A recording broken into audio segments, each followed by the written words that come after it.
Anda menyaksikan segmen Kompas Bisnis Saudara, masih bersama saya Putri Oktaviani. Jangan ganggu Menteri Keuangan. Presiden Prabowo Subianto meminta kementerian dan lembaga agar berjiwa besar, menerima ketetapan anggaran dan tidak mengganggu pekerjaan Menteri Keuangan Sri Mulyani. Di akhir tahun 2024, Presiden Prabowo kembali meminta penghematan anggaran di kementerian dan lembaga. Kemungkinan ada kementerian dan lembaga yang tidak menerima anggaran seperti yang diinginkan.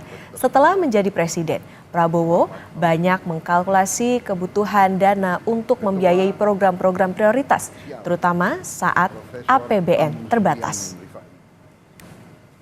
Tapi saya minta kebesaran jiwa dalam arti ini. Ada prioritas kita. Ya, jadi mungkin KL sebagian tidak akan mendapatkan anggaran yang dicita-citakan. Saat ini, nanti kita lihat perkembangannya. Ya, jangan ganggu Menteri Keuangan terus. Karena Menteri Keuangan itu bertanggung jawab kepada saya. Waktu saya Menteri Pertahanan, selalu saya dibatasi oleh Menteri Keuangan.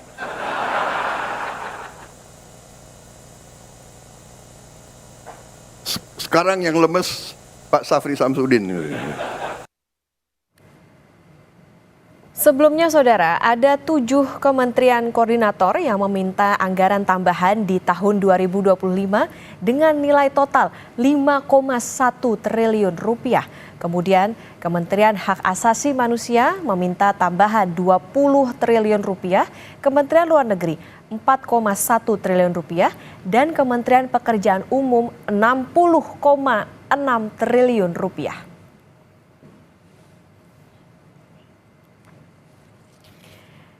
Jangan ganggu Menteri Keuangan Sri Mulyani. Ini instruksi Presiden Prabowo Subianto. Bagaimana kondisi ekonomi Indonesia 1 tahun ke depan setelah kenaikan PPN jadi 12% batal secara umum? Kompas Bisnis akan tanya ke Direktur Eksekutif Selyos Bima Yudhistira. Mas Bima, selamat pagi. Selamat pagi. Mas Bima, sabun, sampo, deterjen, dan kebutuhan pokok lainnya tidak kena kenaikan PPN. PPN 12% dikatakan ini kan hanya berlaku bagi barang mewah. Apa dampaknya sebetulnya ke penerimaan negara? Ya, kalau dilihat sebelumnya pemerintah kan dengan PPN 11% menjadi 12% berharap pada 75 triliun rupiah pendapatan yang akan naik 2025. Jadi kalau hanya PPN berlaku ke barang mewah atau jasa yang mewah, itu diperkirakan hanya 1,5 sampai dengan 3 triliun rupiah pendapatan per tahun dari PPN 12% yang ada sekarang.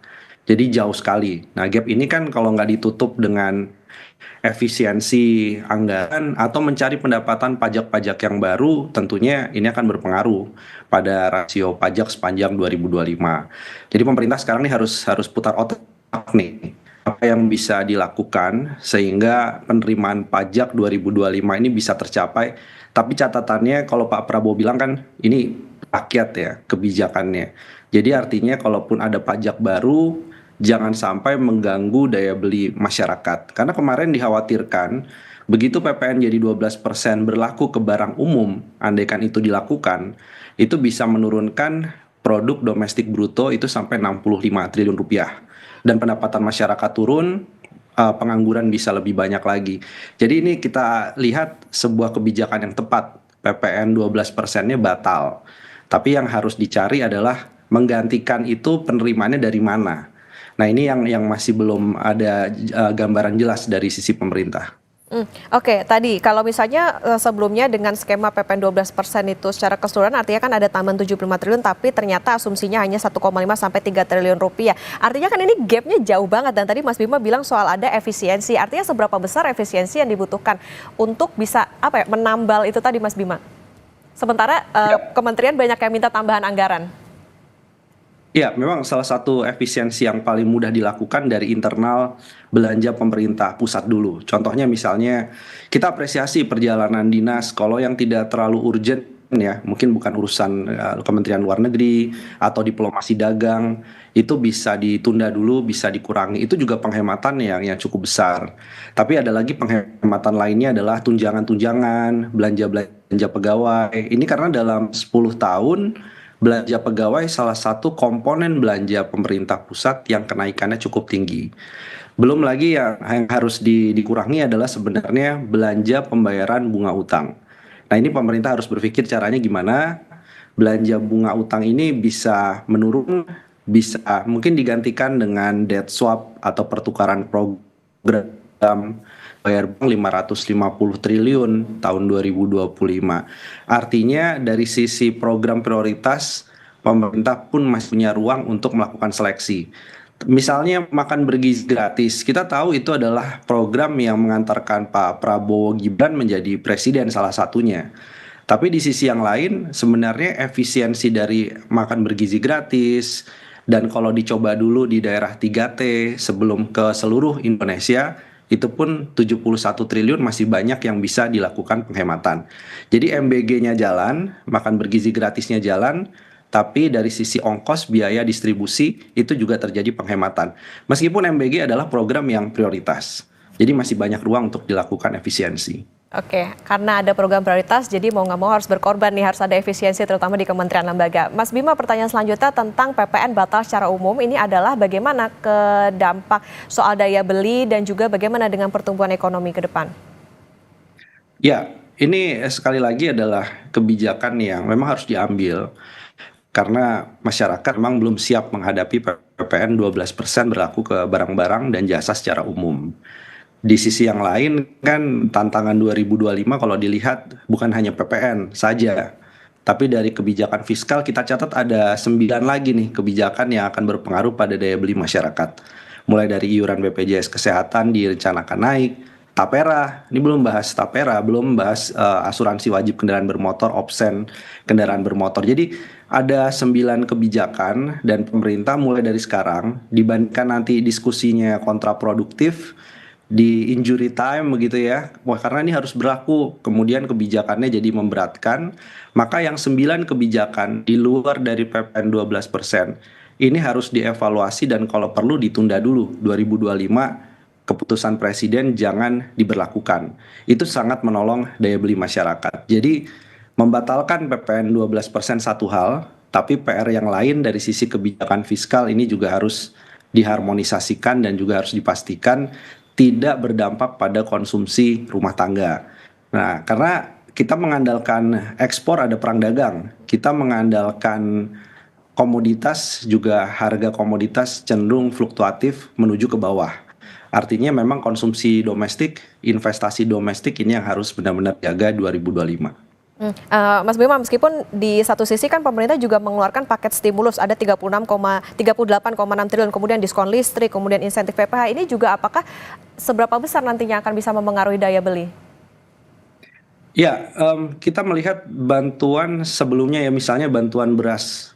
Itu kan awalnya hanya 2 bulan, Januari, Februari, tapi ada rencana untuk diperpanjang sampai 6 bulan. Ini satu hal yang bagus ya. Kalau perlu bantuan beras, pangan, itu sampai akhir tahun.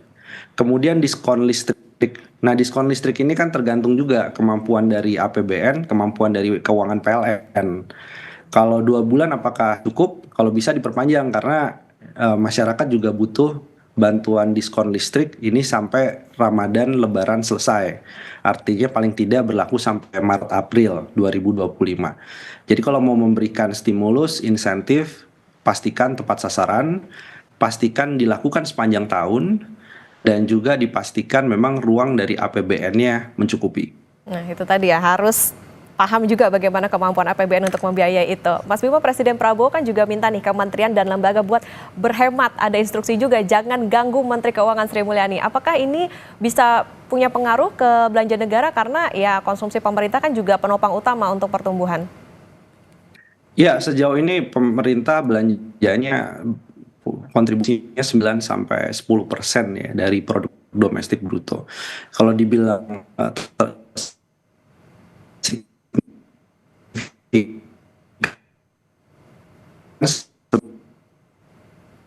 Ya, Mas Bima?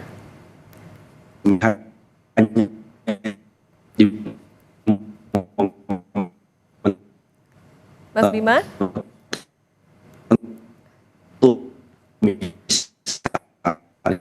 Kemarin. Ya, baik, nampaknya kami mengalami gangguan jaringan dengan Mas Bima Yudhistira.